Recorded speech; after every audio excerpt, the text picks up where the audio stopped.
Olá a todos! A partir desse vídeo iremos iniciar o 18º livro das publicações de Freud. Agradeço a todos que estão acompanhando e a todos os novos inscritos que estão acompanhando.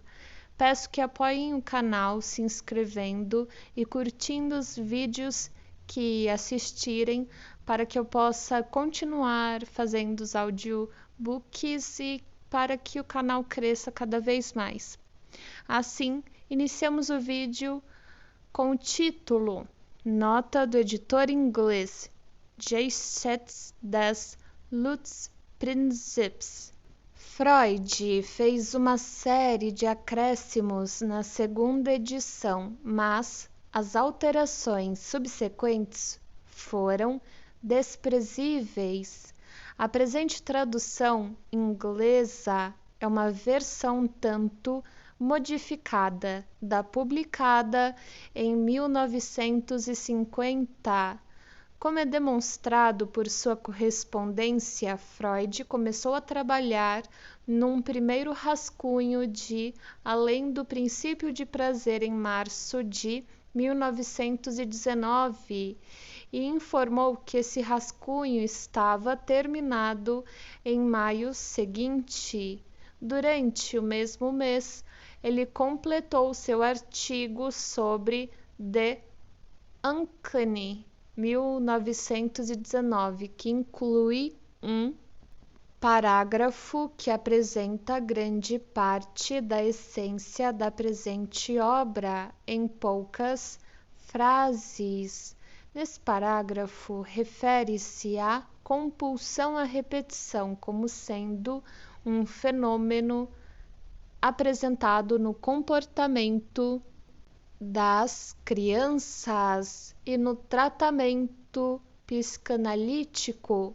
Sugere que essa compulsão é algo derivado da natureza mais íntima dos instintos e a declara ser suficientemente poderosa para desprezar o princípio de prazer.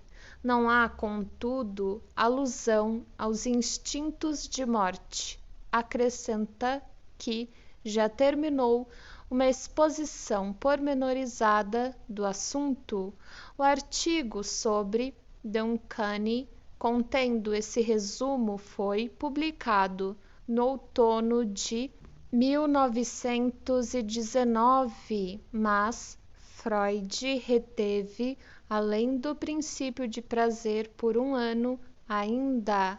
Na primeira parte de 1920, ainda trabalhava nele e então, pela primeira vez, aparentemente, surge uma referência aos instintos de morte.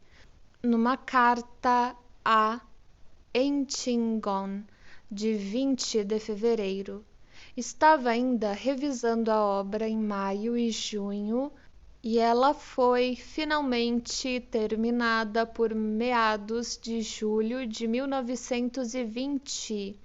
Em 9 de setembro, fez uma comunicação ao Congresso Psicanalítico Internacional de Haia com o título de Suplementos à Teoria dos Sonhos, na qual anunciou a próxima publicação do livro. Este foi lançado pouco depois.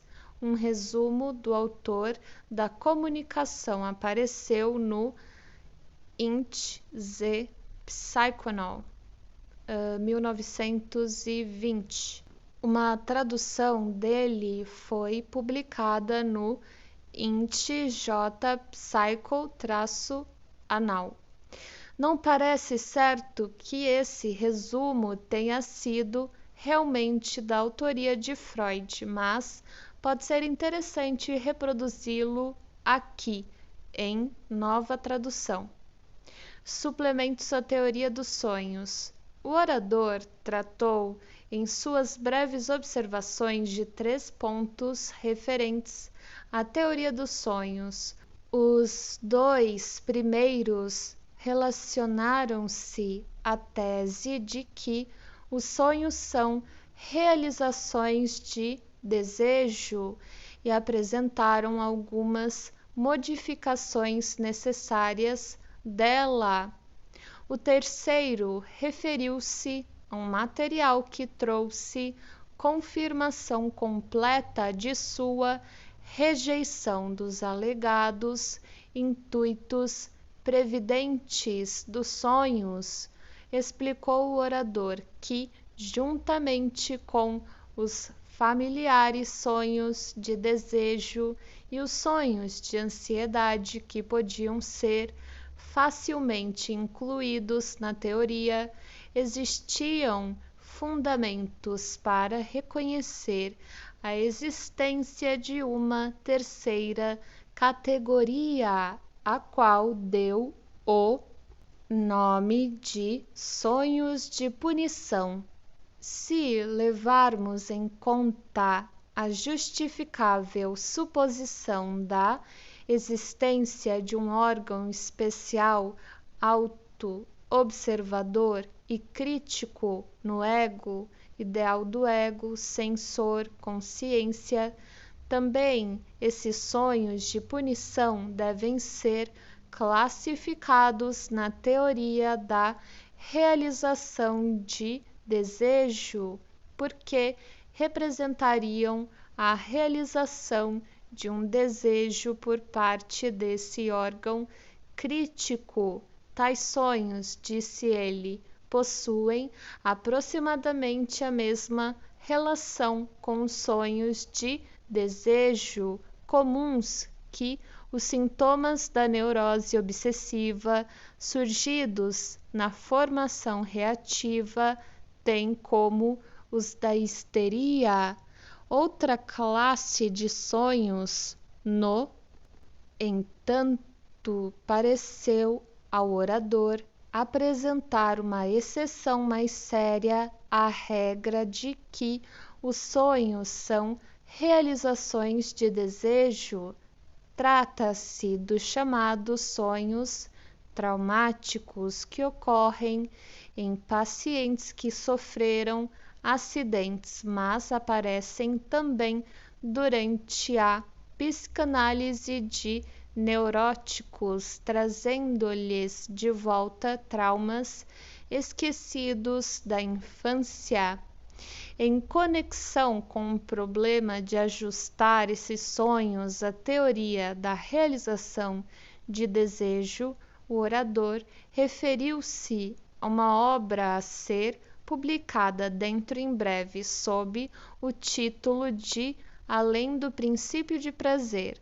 O terceiro ponto da comunicação do orador referiu-se a uma investigação que ainda não foi publicada, feita pelo Dr. Warendonck de Ghent. Esse autor conseguiu trazer a sua observação consciente à produção de fantasias inconscientes em ampla escala, um estado de semi-adormecimento, processo que descreveu como pensamento autístico.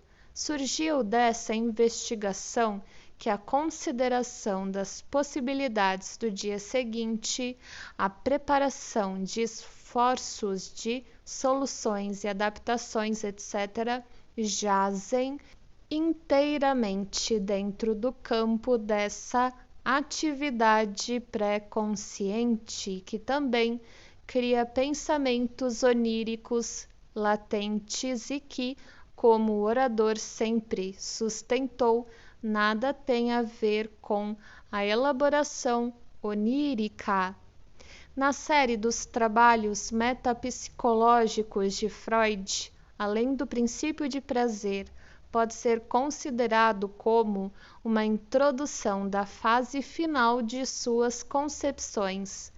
Já havia chamado a atenção para a compulsão à repetição como fenômeno clínico, mas lhe atribui aqui as características de um instinto. Também aqui, pela primeira vez, apresenta a nova dicotomia entre eros e os instintos de morte, queria encontrar sua plena elaboração em O Ego e o Id, 1923b.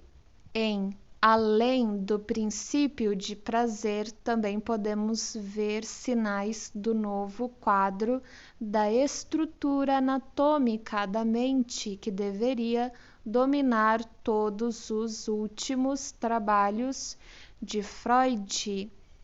Finalmente, o problema da destrutividade, que desempenhou papel cada vez mais importante em suas obras teóricas, faz seu primeiro aparecimento explícito.